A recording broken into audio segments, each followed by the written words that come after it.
tapi itu debat secara akal-akalan. Jadi kami seragam semuanya, permulaannya Allah, kesudahannya juga Allah. Tapi dengan kamu yang mengakhiri dengan warahmatullahi wabarakatuh, kamu penghujungnya toh lain. Kami Allah lebih mantap. Itu mau menang saja, sebenarnya tak ada dalilnya. Oke, duduk tasyahud. Usahakan, ini dari besok, dari subuh, jangan tak berjemaah, di rumah atau di mana saja. Jangan beranjak, jangan pindah daripada tempat duduk kita dulu kecuali setelah kita membaca zikir yang 10. Balasannya besar, pahalanya luar biasa. Jadi, fil alamina innaka hamidun majid. Duduk iftirash, duduk tawarruk, terserah kita. Di duduk tawarruk semacam tadi. Assalamualaikum warahmatullahi wabarakatuh. Assalamualaikum warahmatullahi wabarakatuh. Dan sunat cepat. Sunat cepat. Jangan Assalamualaikum warahmatullahi. Assalamualaikum warahmatullahi. Seperti Syekh Abdurrahman Huzaifi di Madinah itu tepat dengan sunnah. Assalamualaikum warahmatullahi. Assalamualaikum warahmatullahi. Oke, selesai doa. Sebelum selesai membaca la ilaha illallah wahdahu la syarika lahul mulku wa lahul hamdu yuhyi wa yumiitu wa huwa ala kulli syai'in qadir. Sebelum terbaca 10 kali yang itu jangan robah duduk. Tetap kita duduk iftirash, tetap kita duduk tawarruk kalau kita dengan duduk tawarruk. Setelah selesai kita baca yang 10 terserah mau mundur nyendar ke tiang situ silahkan. Mau duduk dengan iftirash silahkan, mau duduk dengan bersila silahkan, mau duduk dengan berihtibar, namanya duduk ihtibar. Nabi kita duduk relaks semacam ini kalau padaku di hadapan Ka'bah. Tapi Nabi kita kata janganlah sekali-kali kamu duduk berihtibar duduk semacam ini yang kalau padaku kamu hanya memakai satu helai kain saja. Nanti kalau roket naik kan jadi masalah. Duduk macam tuh. Ini duduk ihtibar. Jadi Nabi kita di depan Ka'bah karena yaqudu muhtabian. Ingat, duduk semacam ini namanya berihtibar. Orang Yaman dia cari tali, dia ikatkan ke sini. Jadi dia relaks aja lagi. Nah, kita tak apalah dengan siku macam tuh, duduk relaks semacam ini, tapi makruh duduk seperti ini di waktu kita di masjid mendengar khutbah. Jadi kalau malaikat Jibril pada saat mengajarkan kepada Nabi macam mana cara mengaji dan bagaimana cara belajar, malaikat Jibril duduk dengan beriftirash. Fa'asnada rukbatahi ila rukbatahi wa wallakafahi ala fakhidaihi. Maka malaikat Jibril menyentuhkan kedua belah lutut di atas lutut Nabi atau di hadapan lutut Nabi dan meletakkan kedua belah telapak tangan di atas lutut beliau. Faqala akhbirni anil Islam, akhbirni anil iman, akhbirni anil ihsan. Hadis yang masyhur. Selesai. Allahumma ajirni, jangan kurang daripada 7. Sudah saya katakan 1, 2, 3, 4, 5, 6, 7. Pintu surga ada 8, pintu neraka ada 7. Jadi mintalah perlindungan Allahumma ajirni minan nar, lindungilah kami daripada siksa api neraka itu 7 kali. Kalau setakat baca 3 saja masih belum mengikuti sunnah. Sebab pintu neraka ada 7. Kalau yang setakat 3 kali saja tertutup pintu yang 3, yang 4 masih terbuka. Masalah. Jadi kita mau tertutup semuanya dan terlindungkan daripada siksa api neraka, bukan daripada pintu yang pertama saja sampai kepada pintu yang ke-7. Jadi membaca la ilaha illallah wahdahu la syarikalah dengan posisi duduk kita pada waktu kita tasyahud sebanyak 10 kali di waktu maghrib dan sebanyak 10 kali setelah sembahyang subuh. Sementara dengan sembahyang yang lainnya terserah dibaca 3 kali atau langsung kepada Allahumma antas salam wa minkas salam tabarakta ya dzal jalali wal ikram. Itu yang warid. Itu yang warid di dalam hadis, tidak lebih daripada 3 rangkaian kata Allahumma antas salam wa minkas salam tabarakta ya dzal jalali wal ikram. Tambahan wa minkas salam wa ilaika ya'udu salam itu semuanya tambahan, boleh ditambah dan afdal juga kalau dengan yang warid atau sewaktu-waktu boleh kedua-duanya. Kenapa? Sebab tambahan tersebut itu tidak lebih daripada menambah zikir. Sembahyang subuh secara khusus dengan sembahyang maghrib selesai dengan wirid yang 10, Nabi kita bersabda, barang siapa membaca la ilaha illallah wahdahu la syarikalah setelah sembahyang subuh atau maghrib, insyaallah kita akan tergoda dengan yang haram. kita tidak akan tergiur dengan yang syubhat. Sebab diri kita telah terperisai daripada godaan syaitan. Untuk kita memperisai diri supaya dia tidak punya leluasa masuk ke dalam hati kita, baca zikir tadi itu 10 kali, sambung dengan Allahumma ajinni minan nar. Jangan lupa membaca ayat kursi selepas sembahyang fardu. Man qara'a ayatal kursi dubura kulli salatin lam yamna'hu min dukhulil jannati illal maut. Barang siapa membaca kursi selepas sembahyang 5 waktu, tidak ada pencegah dan penghalang untuk dia masuk ke surga selain daripada mati.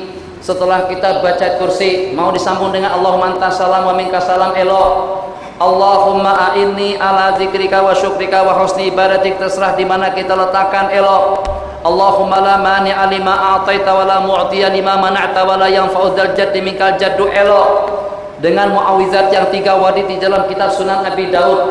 Qul huwallahu ahad sampai habis. Qul a'udzu birabbil falaq sampai habis. Qul a'udzu birabbin nas sampai habis. Dan juga jangan lupakan tasbih 33 kali, tahmid 33 kali, takbir 33 kali, dan penutupnya la ilaha illallah wahdahu la syarikalah juga sampai habis. Kemudian setelahnya itu kita berdoa. Nyaring macam mana? Zikir nyaring riwayat daripada Ibnu Abbas. Riwayat tersebut ada dalam Sahih Bukhari. Masalah mereka tidak mau dengan riwayat itu tidak problem, tapi yang secara jelasnya ada riwayatnya, ada bacaannya. Kana raf'us sauti bizikri, sesungguhnya mengeraskan suara dengan zikir. Ya Latifu ya Kafi ya Hafizu ya Syafi, dan seterusnya. Mengeraskan suara dengan zikir setelah sembahyang 5 waktu.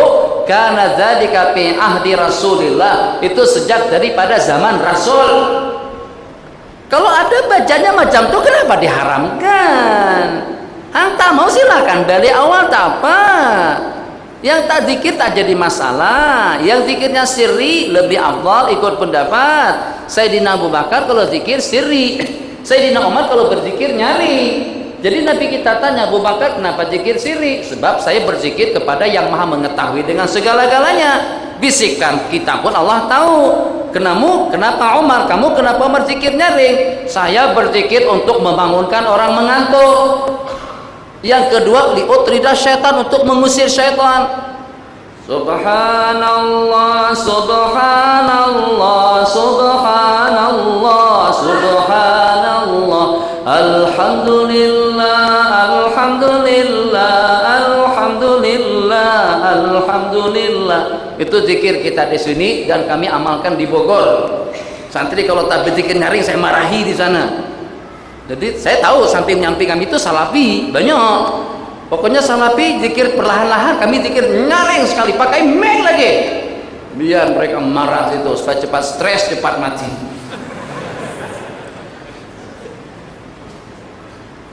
Dangdut di Bogor itu berani sampai subuh. Karaoke sampai subuh. Kedengaran di pondok kita. Mereka taburkan yang haram begitu berani. Masa kita tidak berani berzikir secara lantang untuk kedengaran kepada telinga muslimin dan muslimah secara positif? Sayyidina Umar yang punya mazhab untuk mengusir syaitan, untuk membangunkan orang tidur. Kalau kita lebih khusyuk dengan sirri, dengan perlahan, silakan perlahan. Kalau kita lebih khusyuk dengan nyaring, silakan nyaring. Tapi jangan saling salah menyalahkan. Berdoa dalam sebuah hadis diriwayatkan, doa yang paling tepat dengan istijabah itu adalah doa dubura kulli shalah. Aqrabud doa istijabatan, itu adalah doa selepas kita sembahyang. Ala kulli hal, firman Allah yang berbunyi, ud'uni astajib lakum. Makanya itu di Mesir hampir tiap kali setelah selesai membaca wirid itu dengan muballigh atau dengan muadzin ataupun juga dengan Bilal mesti akan mengingatkan dengan yang itu. Jadi setelah selesai pada zikir yang terakhir, la ilaha illallah wahdahu la syarikalah, lahul mulku wal hamdu yuhyi wa yumiitu ala kulli syai'in qadir. Ud'uni astajib lakum, atau wa qala rabbukum ud'uni astajib lakum ya Rabb, kata orang Mesir makmumnya. Tak masalah, toleran. Syafi'i jadi imam, Allahumma hdina fiman hadait, amin. Wa afina fiman afait. Amin. Wa tawallana fiman tawallait. Amin. Semuanya mengaminkan, pakat mengaminkan di belakang. Yang jadi imam Hambali atau Hanafi senyap, Sami Allahu liman hamidah, Allahu Akbar. Belakang tadi yang komplain ikut juga sujud bersama imam. Rasanya boleh kita buat macam itu, kenapa tak boleh? Kalau yang jadi imam Syafi'i baca kunut, amin kan? Siapa tahu doanya mustajab di sisi Allah. Kalau kebetulan Wahabi jadi imam, tak pakai kunut, ikut juga, tak jadi masalah. Salafi tak baca kunut, ikut juga. Tapi Salafi tak baca doa, jangan ikut. Sebab doa memang dianjurkan. Wirid setelah sembahyang warid. Dan saya berani mencabar, kebanyakan daripada mereka-mereka yang mengatakan zikir nyaring, zikir jama'i itu adalah bid'ah, memang kebanyakan daripada mereka selepas sembahyang tak berzikir. 90% tak berzikir. Jadi pertimbangan kita untuk orang zikir bersama kita, tak apalah kita berzikir nyaring atas dalil-dalil yang telah kita sebutkan tadi. Pertimbangan yang kedua, supaya lebih ramai yang berzikir dan juga lebih memasyarakat. Zikir, doa selesai. Yang selebihnya silahkan kalau ada pertanyaan. Bismillahirrahmanirrahim. Banyak, waktu 15 menit. Malam ini dijemput, makan tak bayar. Nasi lemak, alhamdulillah. Kita ucapkan juga terima kasih kepada jemaah kita yang menyumbangkan nasi lemak untuk kita coba pengajian kita pada malam hari ini. Silakan. Kawasan perumahan tempat wudhu biasanya dalam tandas. Bolehkah baca auzubillah dan bismillah sebelum berwudhu? Kalau seandainya tempat wudhu dengan tandas itu sudah menjadi satu, itu basmalah dan juga dengan doa kita hanya di dalam hati. Kalau untuk basmalah kita baca basmalah di dalam hati, kalau untuk doa kita baca setelah kita keluar.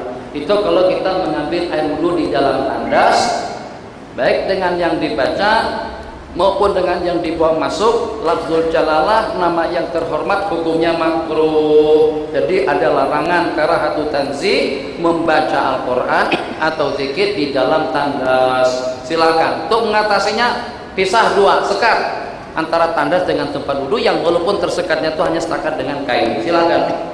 Apakah bid'ah termasuk dalam salah satu sumber hukum yang ditetapkan oleh syariat? Dan apakah amalan-amalan yang dilakukan oleh ulama itu keluar dari sumber hukum yang ditetapkan, yaitu haram, halal, sunat, makruh, halal? Jadi bid'ah tidak termasuk daripada hukum yang 5. Hukum itu setakat 5 saja. Wajib, sunat, haram, makruh, mubah. Bid'ah artinya perkara baru, di mana dengan perkara baru tadi itu perlu kita pantau dan kita timbang kembali. Kita pastikan hukum perkara baru yang diistilahkan dengan bahasa bid'ah itu dengan salah satu daripada hukum yang 5. Bid'ah yang hukumnya haram, bid'ah yang hukumnya wajib, bid'ah yang hukumnya makruh, ada juga bid'ah yang hukumnya mubah. Jadi bid'ah bukan salah satu daripada hukum yang 5. Yang pertanyaan 2 baca satu saja. Saya seorang yang uzur, tidak mampu menunaikan salat berdiri, saya perlu duduk di kursi. Terangkan bagaimana cara. Carikan kursinya, saya duduk sini. Saya orang yang uzur, terpaksa saya sembahyang duduk di atas kursi. Coba tolong terangkan bagaimana cara duduknya. Ambil kursinya dulu. Oke, tak apa, nanti menyusul. Silakan pertanyaan berikutnya. Kursinya cepat. Apakah fadilat gerak perbuatan dalam solat dari sudut kesihatan? Misalnya Nabi SAW solat 2 rakaat semakin segar, walhal kita lebih letih. Jadi sudah saya ceritakan pada masa saya pergi ke Batu Malang. Jadi pada waktu di Batu Malang saya terbaca kitab Al-Masajid Tatahadda Al-Mustashfayat, nama sebuah kitab dalam bahasa Arab. Masjid sanggup mencabar hospital-hospital dunia. Tertarik. Size-nya tidak terlalu besar. Apa isinya di dalam? Rupa-rupanya seseorang tuh dalam sepanjang minggu dia terpaksa harus berkomunikasi, harus berkonsultasi dengan 5 orang dokter pakar, yang secara khususnya bagian tulang. Jadi pada waktu itu dinasihatkan untuk tidak lagi ke situ. Jadi kata salah seorang daripada sahabatnya, ente kalau betul-betul bertawajuh kepada Allah, salat tahajud dengan ikhlas, panjangkan rukuk dan sujud, insya Allah semua problemnya itu akan teratasi. Dalam beberapa bulan berikutnya makbul, hilang